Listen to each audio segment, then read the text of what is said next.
Oke guys, kali ini saya akan membuat tutorial untuk menginstal LibreOffice versi 24.8.0 di Chromebook. Dan sebelum memulai tutorialnya, kalian aktifkan dulu untuk pembangunan Linuxnya.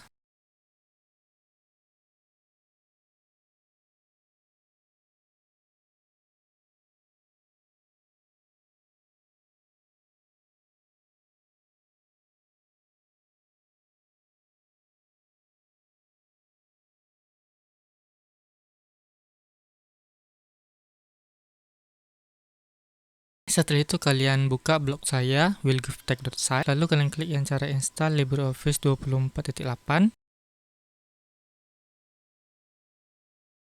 Setelah itu kalian copy aja script yang sudah saya sediakan dan kalian pastekan di terminal Linux.